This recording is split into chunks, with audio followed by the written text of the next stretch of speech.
Hey everyone, you're listening to The Public Affair with me, Andrew G. I see someone different every episode, but do me a favor, keep it between us. Hey guys, what's going on? It's your boy Andrew G, and welcome to this really exciting episode of The Public Affair. I'm really excited to do this episode. I've been dying to get this guest onto the show, and we've had scheduling conflicts. My battery died today. Shout out to Jeffrey Monroy for coming to juice it up for me. I really appreciate it. And to O'Reilly's Auto Parts for making my battery work again. But I had to die on the day that it's 100 degrees. Not tomorrow when it's 87. But anyway, that's besides the point.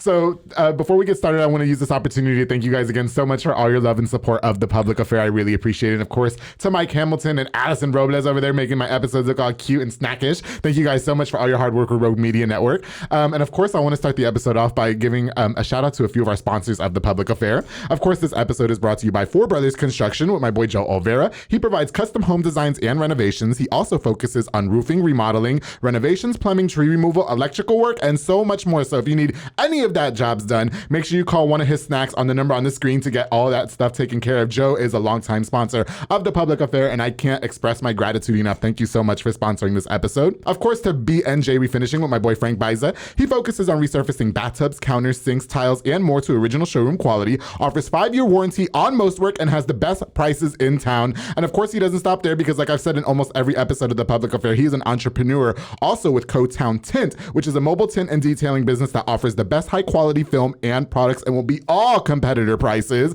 Frank is a true hustler. I'm so glad to have him as a sponsor of The Public Affair, a longtime sponsor. Thank you so much for everything you do, Frank. I truly appreciate it. Of course, to David Santabañez, the #1 sales agent at Alinea Real Estate. He'll help you buy a home or sell your home. Make sure you follow him on Facebook at David with Alinea or call the number on the screen, darling, for all your real estate needs. We were just going to have a meeting to talk about my dream chateau coming on up, and I don't want to work with no other realtor except David Santabañez. I love him. He's the GOAT. Thank you so much for sponsoring this episode of The Public Affair. Of course, to Elevate with Caitlin Flores, Waco's newest premier shop selling nothing but the best. Elevate is proud to bring you all of one-of-a-kind attire and the most exotic merchandise on the market. They guarantee all gas and no breaks. I just got me some exotic snacks over the weekends, and I got Silly Buns, his little CBD pen thingy that they got, and I love them so much. Caitlin is a queen, and I love having her as a sponsor of The Public Affair. Thank you so much for sponsoring this episode. And of course, to Elite Barbershop with my boy Sid Rodriguez, located on Hewitt Drive. You can download the Cut app or call the number on the screen to book. He also has Marcus Guerrero, Chris Reyes, Santos Cordova, and D-Rod, aka David Rodriguez, over there making you look like a whole snack. I love all those barbers. All of them have got to put hands on my head, and they are the best. I love, love, love them. And I don't want to go on without thanking my boy Jeffrey Monroy with Boyo Box and Audio. He focuses on installation of stereos, door speakers, and audio systems. He also specializes in building custom subwoofer enclosures and much more. Definitely a jack of all trades. And like I said, right before this episode began recording, my car battery died, and he came and juiced me. So I owe you lunch and dinner. Jeffrey Monroy, thank you so much for sponsoring this episode of The Public Affair with Boyo Box and Audio. More to come later. All right, guys. So like I said, I've been really excited to shoot this episode of The Public Affair. I kind of told some of my close friends that I had this next guest, and they're like, no way, what are you going to talk to her about? I was like, I just hope she's not a prude because I really want to make it really funny. But so far, she's been very, very sweet, and she's one of the kindest people that I've ever met. I didn't know exactly what to call her, so we're going to go with this. I'd like to welcome Waco Chief of Police, Dr. Sheryl Victorian, to The Public Affair. How you doing? I'm doing That was good, right? That was good? Okay, that was good. You got it all in. She said I could call her whatever her one as long as it wasn't out of her name. So I said, okay, yeah, we're going to do that. So, that works. Sheryl. Cheryl is that good? Okay, absolutely. Yeah. You don't look a day over 21, so you know. Well, thank you. Points for Andrew. Yeah, okay, please do, yes. So that way when I get stopped. Please excuse my appearance. It's been quite a afternoon, if you will. And of course, it's 100 degrees outside, but again, everything's good and we're going to do this. So first of all, I want to thank you for coming on to The Public Affair. Like I said, I like to diversify my cast and everything. And I was like, well, if I'm going to get a police officer, why not go for the big guns and get the chief of police? You know what I mean? So how do you feel about being here? Oh, absolutely. I love it. I love the opportunity to be able to talk and talk about what I do. Okay, good. It's great. I'm excited. I pictured you more shy in person, and I pictured you more you're chief of police. You have an image to uphold. You know what I mean? So I was like, I don't know. She might be a little, you know what I mean? But you're quite the opposite, I assume. Yeah. You know, I ran into you at a Dunkin' Donuts in Hewitt one morning. I didn't run into you. I saw you, but I didn't want to bother you because you looked like you were with a parade of people. Mm-hmm. And so I didn't want to kind of interrupt and be like, hey, it's me. I'm the guy who's been messaging you. You know what I mean? So, I mean, that would have been okay to do that, right? Yeah, it would have been fine. I saw you in HEB. Yeah, you did see me at HEB. That's right. And you were not, you weren't in the getup though. You looked very just, you know, right. We should have got the shoe cam for you that day. Yeah, you are. Yeah. Do people treat you different because of your position? I don't. Well, you know what? Since I've been in the city of Waco as the chief, I probably. Yeah, like, do they act like uptight with you or no? Everybody has been so friendly and down to earth and receptive. Yeah. And I think I'm getting what I give off. Okay, yeah, for sure. And so is this your first time in Waco? Like, because you're from Houston, correct? I am from Houston. Okay, cool. Yeah. So you just moved here. I was in Houston for 28 years, had no intentions of ever leaving Houston, applied for this job, and here I am. And here you are. Okay, I got you. Well, before we get started, I did see that you had a loss that I kind of just want to express my condolences to you for. It was one of your brothers in blue, is that correct? And you lost him, so if you want to pay him a tribute real quick, or we can move on. It's your choice. Or No, I got a phone call this morning that Houston PD lost a police officer in a division that I worked a very long time in. He didn't get there until after I got there, but Officer Bill Jeffrey lost his life in the line of duty. And we also had Sergeant Mark Vance, who was seriously injured and is still with us, fortunately. But such a tragedy in Houston. Well, and not to put a damper, but I really just, I'm really sorry for your loss. I was nervous about how you were gonna able to move on, but we'll get into that later because that's definitely a subject I want to talk to you about. But for anybody who might not know who you are, like Andrew, who is this? Can you introduce yourself to us? Sure. My name is Sheryl Victorian. I am a native Houstonian. I have been in Houston all of my life. I was a police officer in the city of Houston for 28 years. I retired as an assistant chief with the Houston Police Department to take this job as the chief of police for the city of Waco. Worked in a lot of divisions while I was in the city of Houston, but my favorite was working undercover for 11 years in major offenders. Okay. And worked my way up through the ranks of the police department and retired as an assistant chief, and here I am. And now here you are. Okay. Yes, so you were retiring when you got done with when you were going to retire. Did you have any intentions of like coming back? Like, what made you? What was the decision? Oh no, I was retiring to come here. Oh, to come here. Yes. Had I not, had I not got this job, I wouldn't have. I would have still been in the city. Okay, girl, I'm thinking about like the beach, retired. You know what I mean? Like, you're ready to give it up. I'm only 30 and I'm ready to retire. I can't. Okay, I'm done here. I can't wait to live in the beach. Yeah, that's just the official term. It's retire. I had to retire from the city of Houston to become the chief. Technically, it's like quitting, but you guys call it retiring. Okay, but I call it retiring because I am ritired because I did my time there and able to now you're here. Retirement benefits. Cool. Hey, so it's retirement. That's what's up. Okay. Why Waco? Like, I mean, were you looking for change or? So no, absolutely not. I'd only visited Waco one time before this position even came up. So I came here in 2019 for Texas Police Chiefs Association Women Leadership Meeting. We were just starting a meeting to get more women in law enforcement and more women to promote. Okay. And so I came here. I was in a meeting. My siblings, my sisters were very close.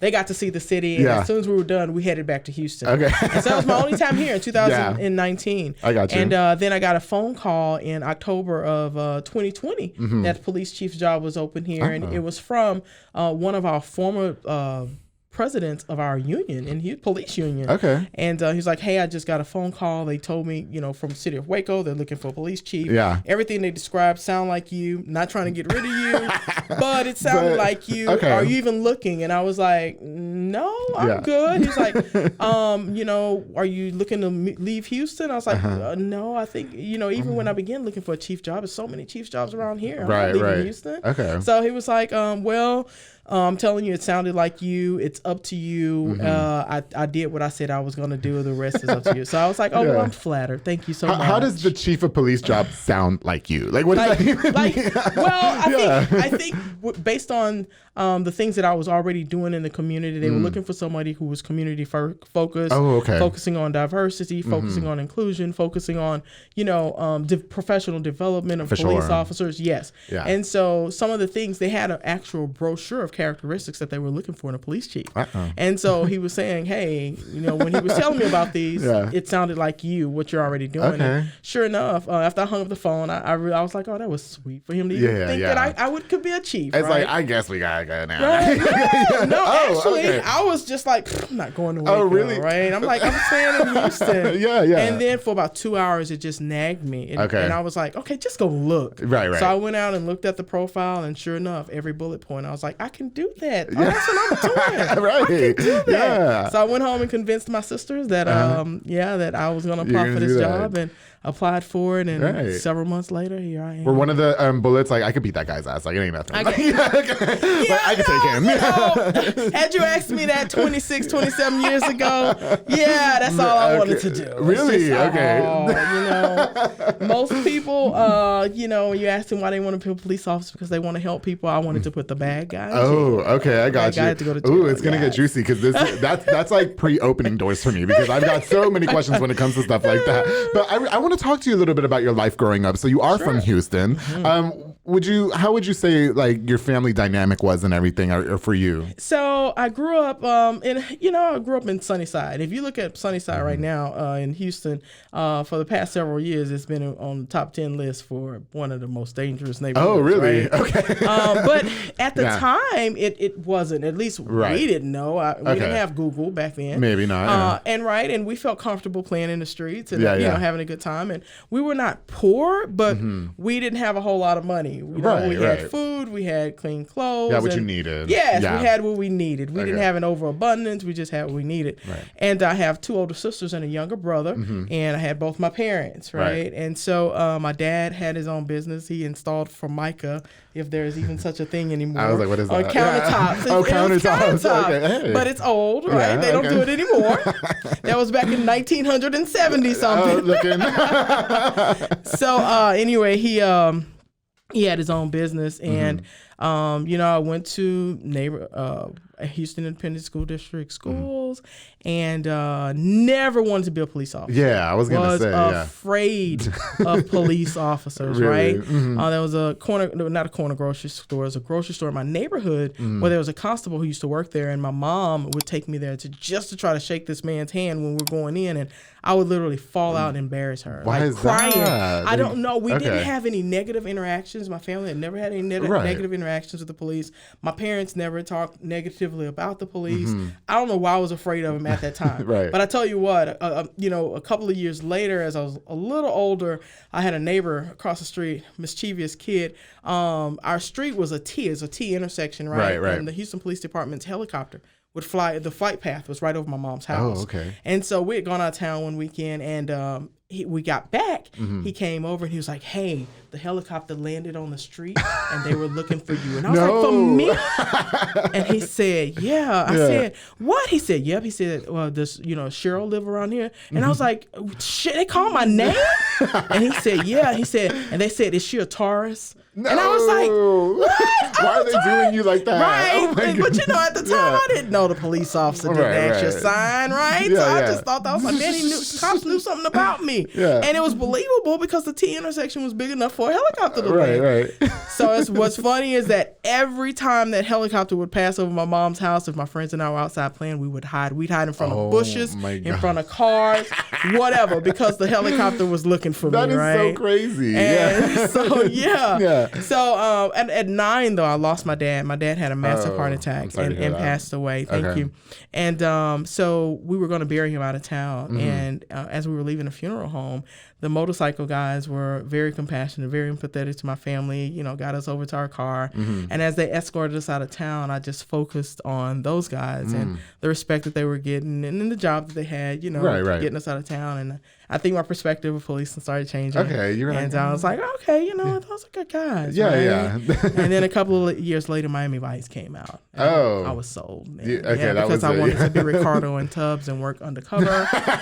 And I was laser focused at that point. And went to college. So that was it. Yep, went to college. As soon as I got out, joined the Houston Police. So So about your education, because now you're Dr. Sheryl Victorian, correct? So what? I mean, because I think to be a police officer, it doesn't require that much college. Is that correct? Does not. It does. Okay, so why go all the way for the PhD? Was that just for personal gain? It was a combination of reasons, right? So I was always told before I became a police officer, that I need to go ahead and finish my degree. Because if you come in with a degree, it's an incentive. You get extra incentive pay, right? Yeah. So if you came in and you hadn't started your degree, then you'd be trying to work full time and finish your degree. Right. So I was like, okay, well, I'm going to finish my degree. I'm still young. And, graduated from college at 22, started in the police department at, 22. And so I decided to, this worked. And then I was married, didn't have any kids. A master's program opened up at the University of Houston downtown. I was like, you know what? I'm going to go back and get my master's. And I knew that in order to promote with the Houston Police Department, it's very competitive, right? Okay. You have to test, you have to assess,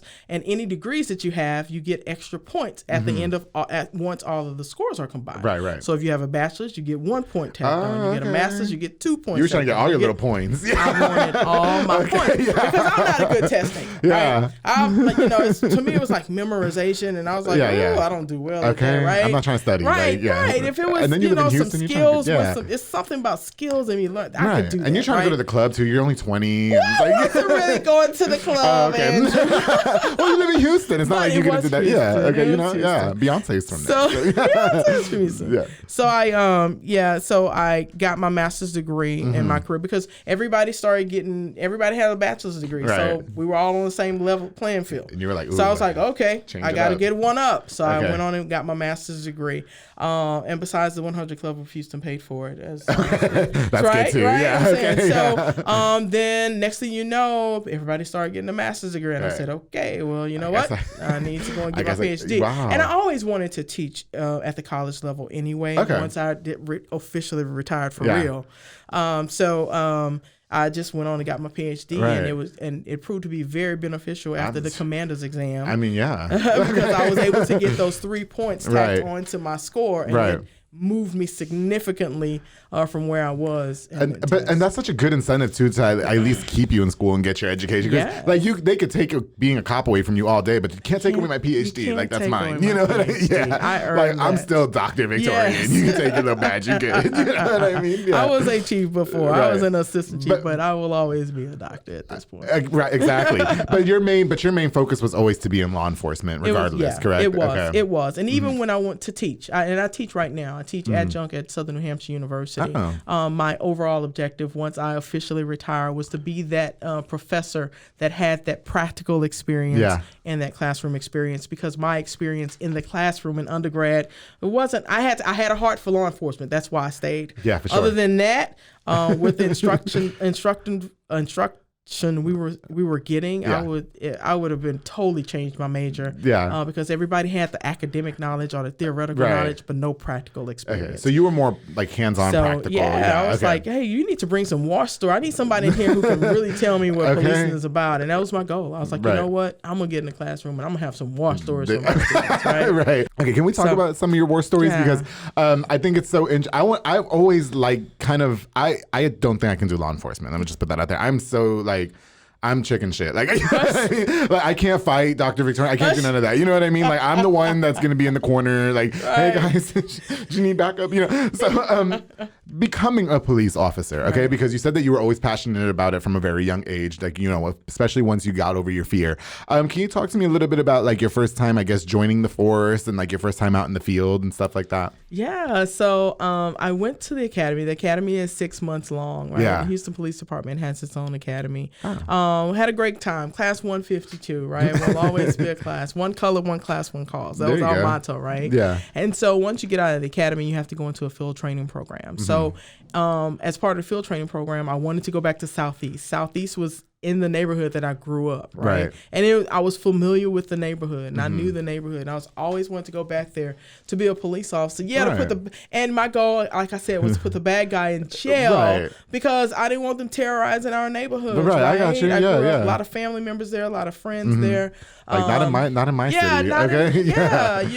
And my friends all knew. They knew the ones growing up. They were like, Cheryl don't play. So if you break the law, don't be asking her to get you out of jail because she's not gonna get you out of jail. Did you get a lot of that? I did. Right? Like a lot of people, yeah. But it, after a year or two, people start going, you don't call Cheryl when you're in trouble. Yeah. Cheryl gonna tell them to lock you up.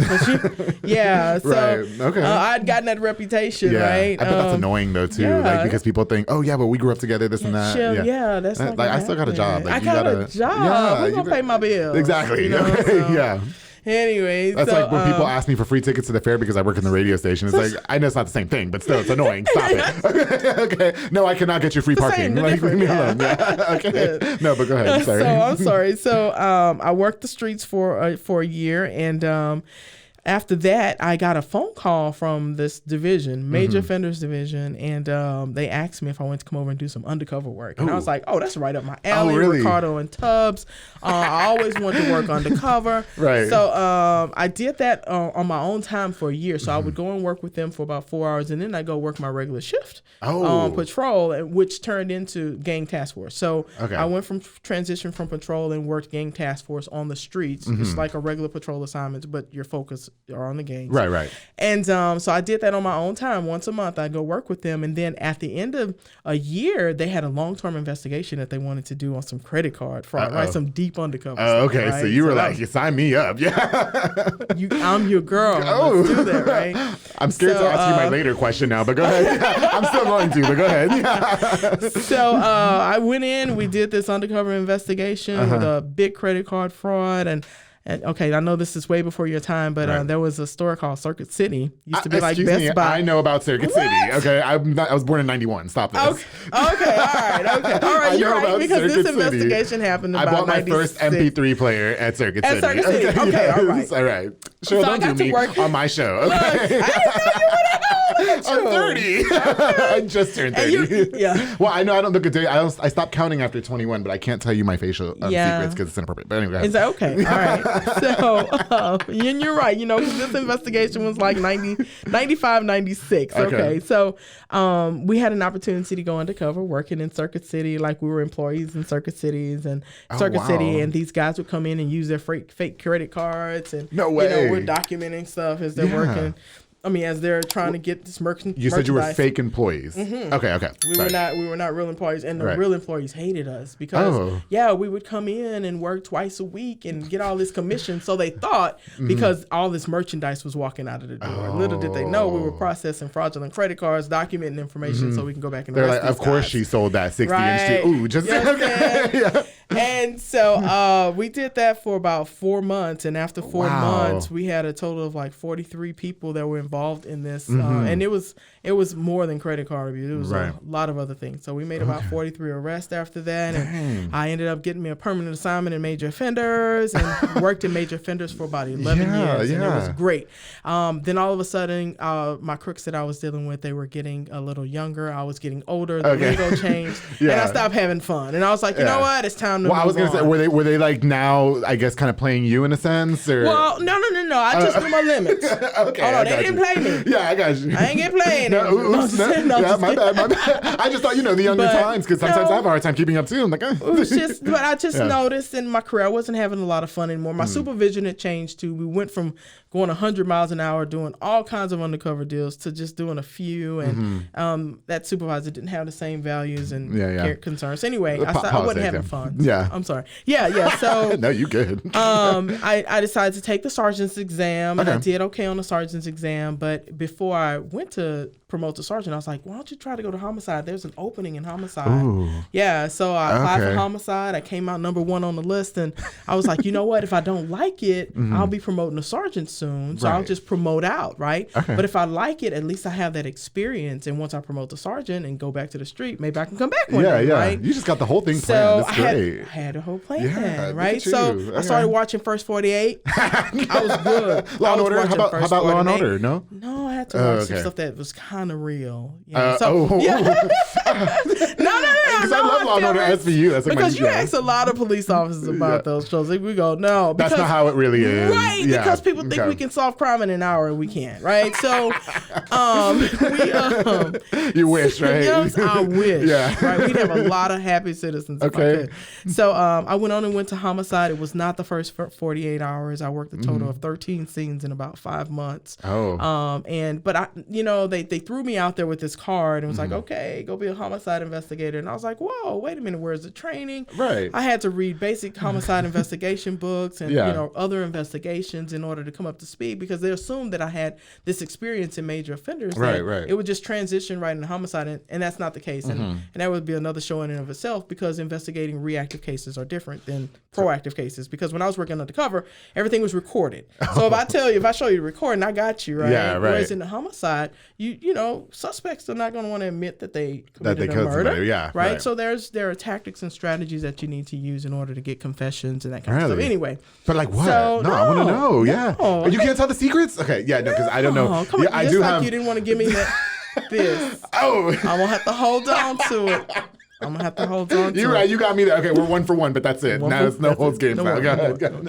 Okay. So they called me. They called my number to promote me to sergeant. I promoted to sergeant. Went back to the streets, and then had an opportunity to work in a unit called Investigative First Responders, where we were able to train police officers to conduct investigations from start to finish. So that was right up my alley as a sergeant.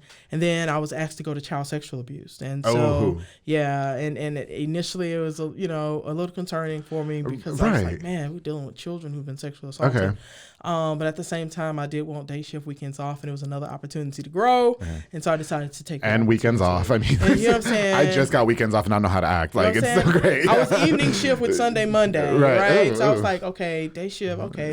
It's something else for me to learn. And I'm so glad that I had that opportunity, because our investigators there, I think that they didn't get the credit that they so deserve, because investigating a child sexual abuse case is just as challenging as it is to investigate a homicide. And it's so crazy, like, talking about the child sex abuse, like how it could just be anybody, right? Like, I mean, like, because is it weird that my favorite show is To Catch a Predator?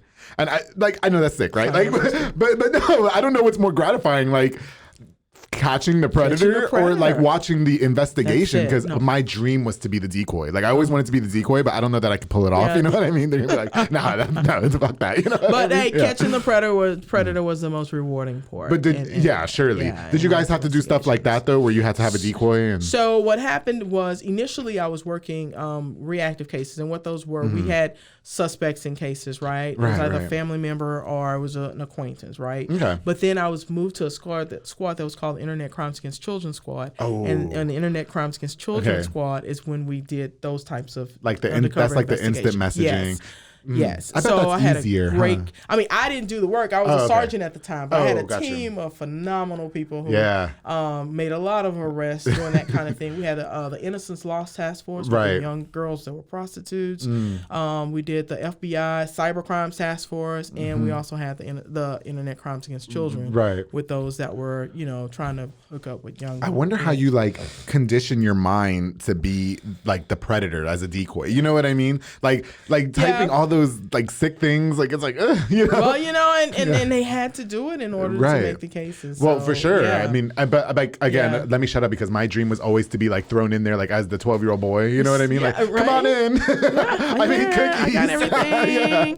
Okay. Mom's not home. And then, like that show. Oh, I just love it so much. What's been your favorite thing to do in law enforcement so far? Because it sounds like you've jumped around quite a bit. So I have, I love my background in law enforcement. I think that it's prepared. Everything that I've done has prepared me for where I am today. But I think my most favorite part of my career was working undercover those 11 years. Yeah. And you can't. Probably the best. You're not allowed to tell those stories, huh? Like is that a thing? I worked. I can tell you the types of cases that we worked. Like give me like one of your favorite ones. Trademark counterfeiting case. All of the cases where somebody said, I would never guessed you were a cop. Yeah, you would not have. Or because I was a young, I got pictures. I was a young girl, and I didn't look like a police officer. Okay, got you. Yeah. And I knew. She said, "Honey, I was snatched." Whatever.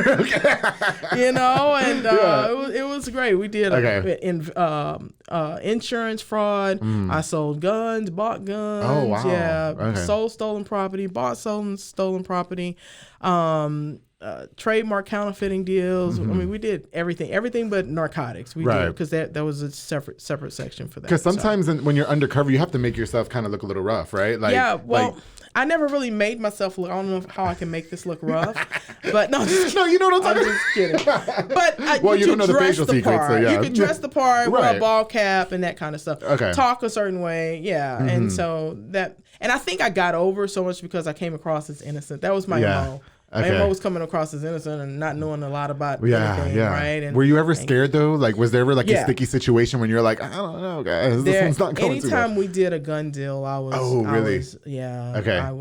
I was always really nervous, but I had a great partner, and when we did those types of deals, our SWAT guys were with us. So right. We had snipers. But since you were so nervous, how were you able to like mask that then? So you really don't. You have to play on it. Oh, really? You just play on it. You know, hey guy, you never done nothing like this before. I'm scared, man. I don't know if you're gonna try to jack me. I mean, you just have to play on it. I got you. So, okay. Yeah. You know what? And then just because like I said, I'm obsessed with To Catch a Predator. Was there ever one of those cases that would stick out to you the most that like was just so far fetched that you could share here? Yeah, I mean, because it was public, but as again, I was a sergeant in child sexual abuse, and Michael's. Everybody's familiar with Michael's. Michael's, the arts and craft. Okay. We had a predator go into Michael's. A little girl was separated from her mom for just a few minutes, and he took her to the very next aisle, and he funded her right on camera. Yeah. No. Oh wow. Yeah, did you ever just want to like pummel them? Yeah. You want to punch the camera when you see the camera. Yeah. But, eventually, it led to his, we put it out there. It led to his arrest. Right, got you. I mean, I'm gonna Google that. Yeah. It's I mean, I don't want to see that, but I love reading those types of stories because it is gratifying when you do catch them. But you mentioned earlier how you always wanted to be like, I want to put the bad guys in jail and I want to be a rough tumbler. You know what I mean? Was there more times than not where you were in a situation like that where you kind of had to get physical? Well, when I was in major offenders, we ran a lot of warrants because we'd go and do a lot of undercover deals where it didn't result in an arrest right away. Right. We'd have to build a case and make sure we have the probable cause to take before a judge to get a warrant, and then we'd have to go run those warrants. And we ran those warrants. That's when we had to be tactical in our decisions in going to make those arrests. So we did that quite a bit. Yeah. Fortunately, I've never been in a critical incident where I've had to shoot. I've had to pull my weapon a lot. Where I've had to shoot anybody, or been shot at. Now there were opportunities where I think we dropped the ball a couple of times, and we could have easily been involved in critical incidents. Stuff, but thank God for covering. Do you wear a lot of armor under? Like, is there body armor like right now? Ooh. No, that's just I should have told you you could have just wore whatever you wanted. Like, I did. Okay, I don't have it. That's all me. No. Hey, that's good though, right? You got the physique. Yeah, that's what I'm saying. Cheryl, I can't. Okay, girl, I'll be the first one on the floor, like getting beat up. Like, God, where's my backup? I called for backup. Damn it, you know what I mean? No, you need to do what you need to do to survive. Kick, spit, bite, pinch, whatever you got to do. You know what?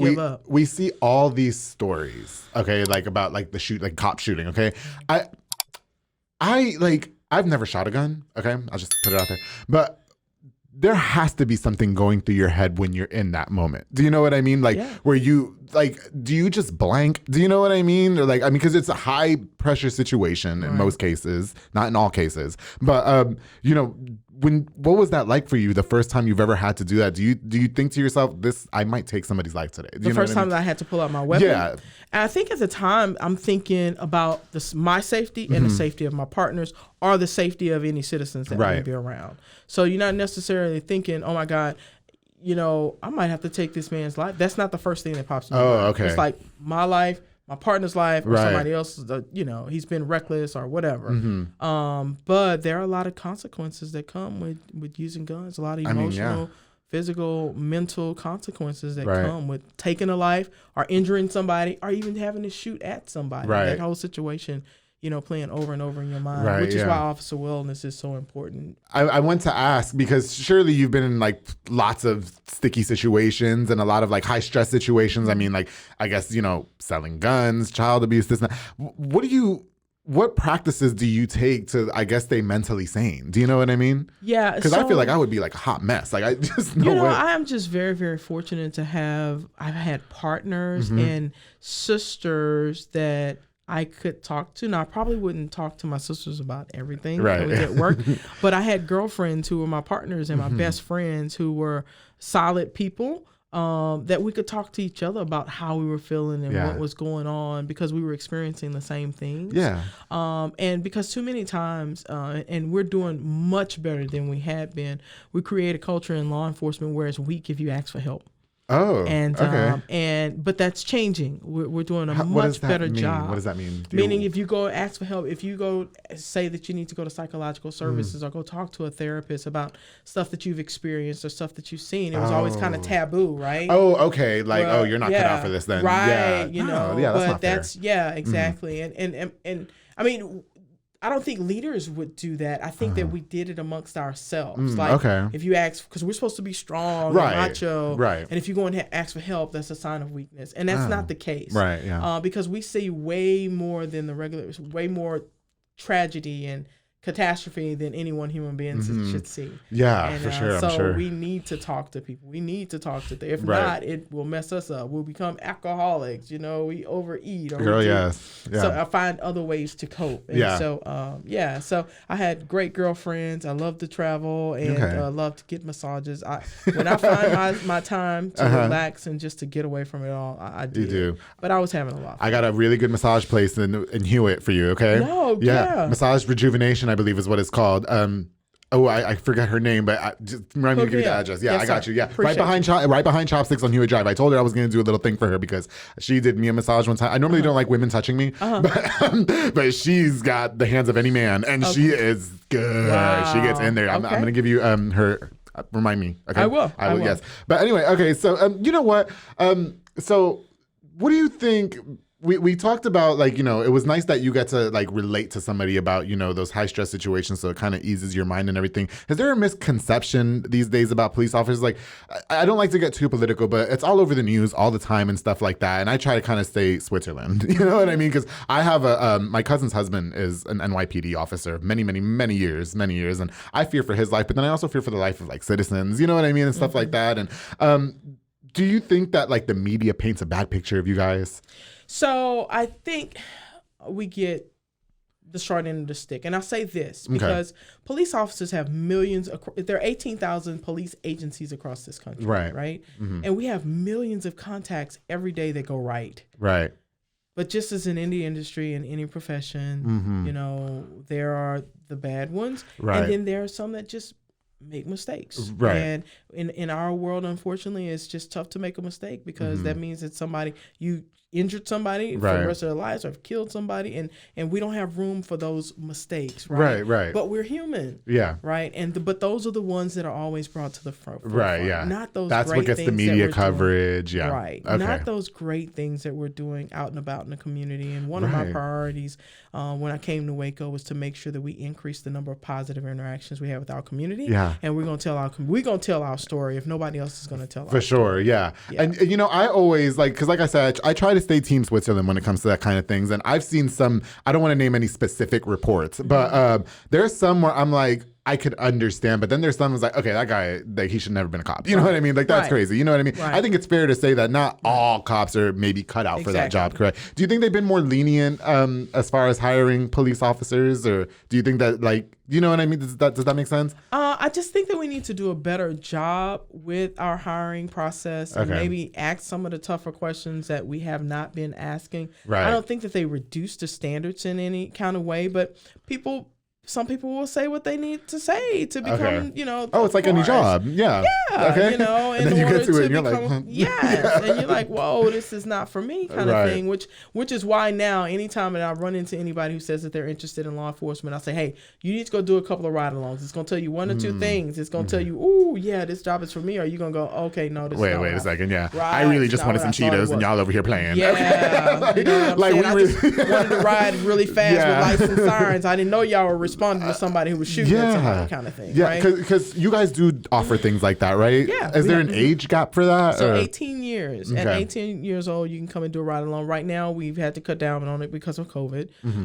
But when we open back up, man, I highly encourage, if you're interested in doing a ride along, to go fill out the paperwork and go do it. And our officers will show you a great time. That's really cool. Yeah, I don't know that I would want to do that. I'd probably end up flirting with like the really hot officer. And well, then we get in trouble because there's cameras. So it's your listeners may want to do it. Yeah, listeners, what's up? Y'all do it. And then when you find one of the officers that's single, give him my number. Oh my goodness. Please don't fraternize with my officers. No, why not? I'm a good guy. Can you do that when they're at lunch or something? I don't ride along. Hey, did you? Anyway, never mind. I know that you're, of course, as the chief of police, like you really want to do your best to uphold the law. You know what I mean, and really be by the book. Are there certain like laws where you're just kind of like, well, we can. I mean, that wasn't that bad. You know what I mean? Like, does that make sense? Okay, so I'll tell you this. So, I told you when I first became a police officer, all I wanted to do was put the bad guy in jail. Right. And I did that for a very long time. Okay. And then you figure out that that's really not working because you're seeing some of the same people. So okay, there are some underlying issues here.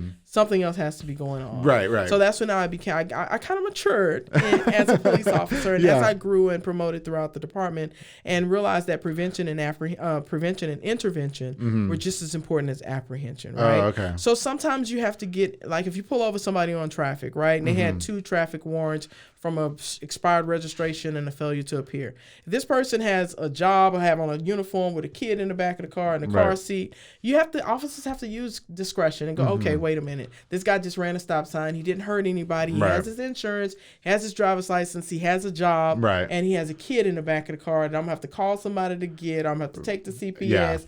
And then if I take him to jail, is he gonna lose his job? I mean, we have to start putting more thought into things, right? That's what I'm saying. And so you can weigh stuff like that. Okay. Yes, we have that kind of discretion. You probably got a lot going on. But get this taken care of. Go take care of your ones. That, Because I definitely got caught speed. I don't want to name the officer's name.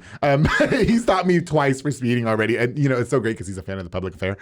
He told me that the second time. He goes, I actually watch your show. I was like, that's why you stopping me, right? But anyway, no, it's because I was going 41 and 30. But, because there's things like, yes, you're supposed to give me a ticket. Like, yes, I did wrong. You know what I mean? Right. But I always wonder, like, as police officers, surely you guys don't call in every single thing. You know what I mean? Where it's kind of like that situation you just said, that okay, you probably got a lot going on, you might be a single dad, you know what I mean, thank God you didn't hurt nobody, but calm it down next time and let you off on a warning.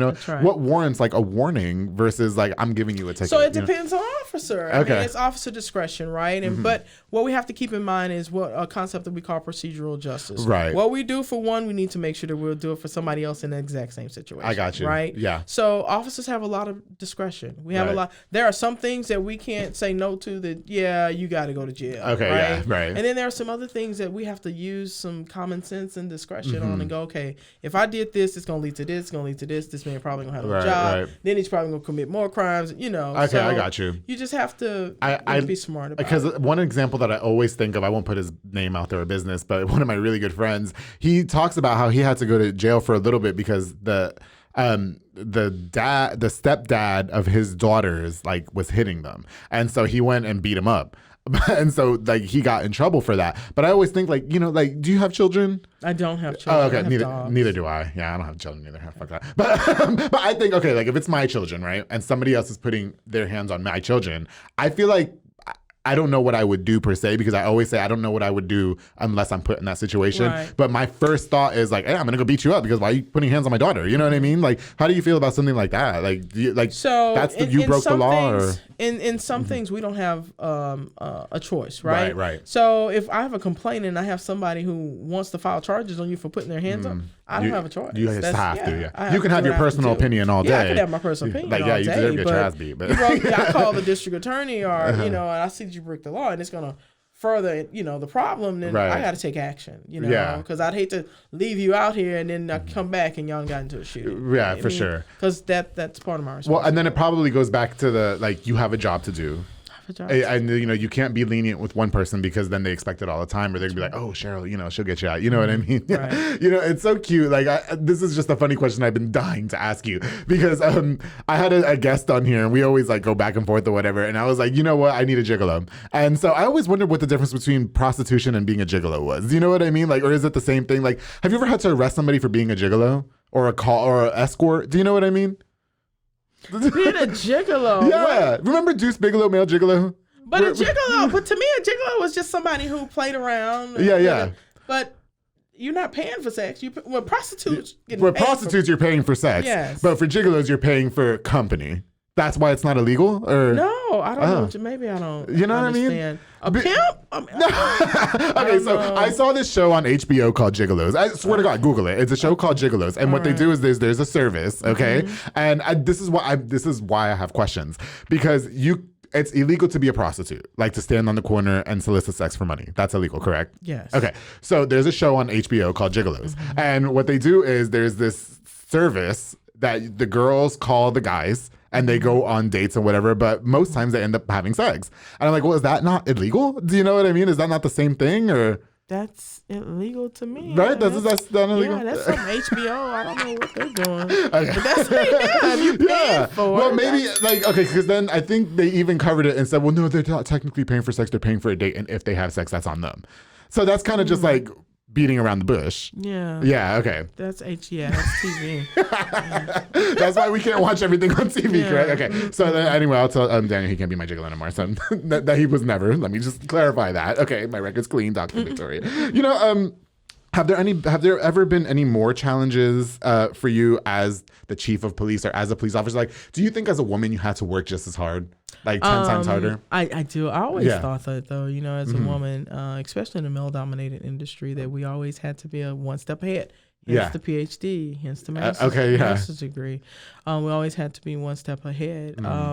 And people always ask me where the challenges when you first became a police officer. I had a lot of great women pave the way before me that experienced those challenges and only could wear skirts or only could deal with the juveniles or only could deal with women of domestic violence. So I didn't have those kind of issues. But one issue that I had when I first got on the police department as a female is really kind of funny because I don't think my partner thought I think he thought he was being a gentleman. I don't think he thought, oh, women don't belong in this profession. I think he just thought he was being a gentleman. And he used to tell me, we'd go on a call. After you get off the program, the training program out of the academy, you can't ride by yourself for 6 months, right? And until you get that year mark, then you can ride by yourself. So I had to ride with somebody. So I was on night shift, and we would go to calls, and it would be like a domestic call, right? Right. And before you get out of the car, he'll say, I got it. You can stay here. I got it. Oh. And, and a time or two, I stayed in the car, and then I was like, I'm not staying in the car. I'm a police officer, right? I'm trying to go out there with action. Yeah, so I get out, and as soon as I get in, he and this guy just going at it, right? Yeah. But he noticed that every time the guy would look over at me, he said, I'm sorry, ma'am. Or he cursed. He cursed my partner out, but he said, I'm sorry, ma'am. And then they just kept going. I'm sorry, ma'am. And then I was like, light bulb, right? Okay. So I was like, I got it. And he backed off. Then I started dealing with the guy, and things started, de-escalating. Right. Because I don't know if he thought it was his mama or his sister, or, you know what I'm saying? Just had more respect for women. Totally. But it was from that point on that I told my partner, and I think that he realized too, like, okay, no, I don't need to stop telling her to stay in the car. There's some value to her being outside of the car. Sure. And I told him, I was like, hey, I'm trying to learn. I'm still a new officer. I need to get out of the car. I appreciate what you're trying to do, brother. Yeah. But I want to get out of the car. I got you, yeah. Did you ever find that daunting, though? Like annoying, like, geez. You know what I mean? It only happened a couple of times. Okay, I got you. And when it annoyed me, that's when I got out of the car. Right, and that's when I was able to kind of, now I don't want to say save him, but de-escalated the situation a little bit more quickly. Do you think that still exists in 2021, where the women have to go just as hard as the guys? Yeah, absolutely. You do? Okay. Absolutely. Yeah. But you guys now you have organizations not that kind of quell that or whatever, but that kind of like negate that or. At all costs, we do our best to. Right. But those that really have those opinions are really not forward with it now. Okay. Not in I guess our current environment, knowing that we're looking for that diversity and knowing what female police officers bring to this industry.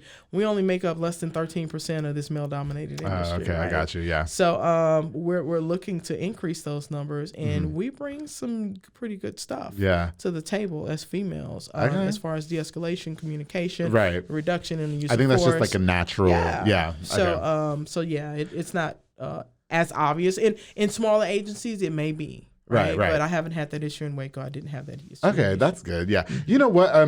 I understand, we're going to wrap up here just a few, and really appreciated this conversation. I appreciate you being so candid too. I really do. I'm not gonna lie. I thought you were gonna have like stick up the ass and everything, but I was like, no, she's cool as hell. I like her. Because no, just Dr. Victoria, you are a police. You're the chief of police. You know what I mean? You have this image to uphold. You know what I mean? Do you ever just go out and have some fun? You know what I mean? Like hot girl summer, just like like let me put the badge down for a night and do me. You know what I mean? Yeah, I mean, I have those nights. I have girlfriends and sisters. It hadn't happened in a very long time, probably since before COVID. But yeah, I do. Yeah, do you find that you have to like really watch your actions in public now? Because but does it take the fun out? Or? No, not at all. Just like when I saw you in HEB. You were very regular. Right. I was just, if somebody recognized me, I stop and I talk to them, and that's it. But no, I don't. I'm still the same person that I was. Right, I got you. Yeah. Okay.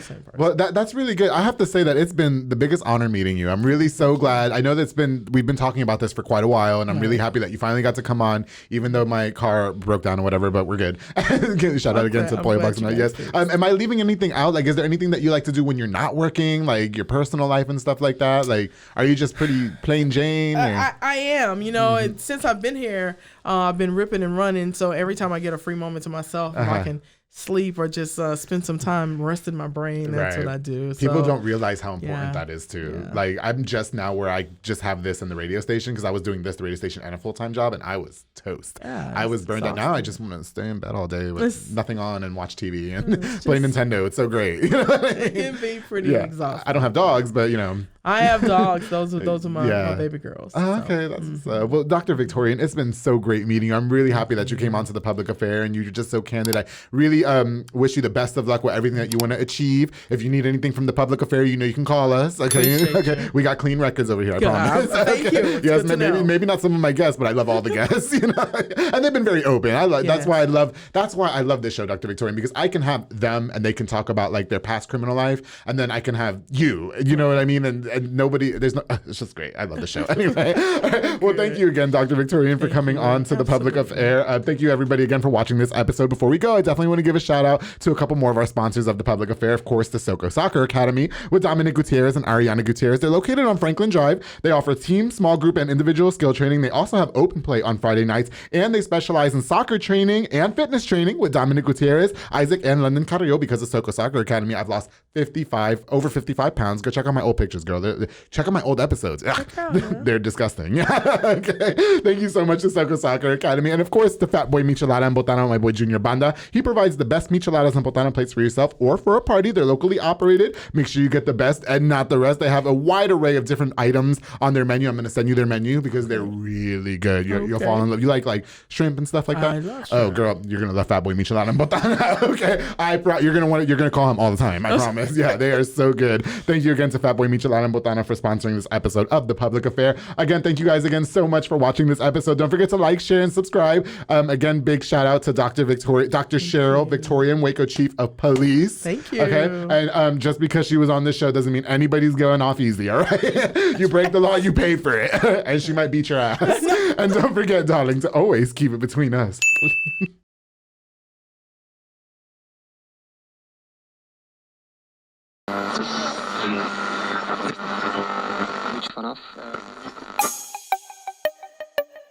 This has been a Rogue Media podcast.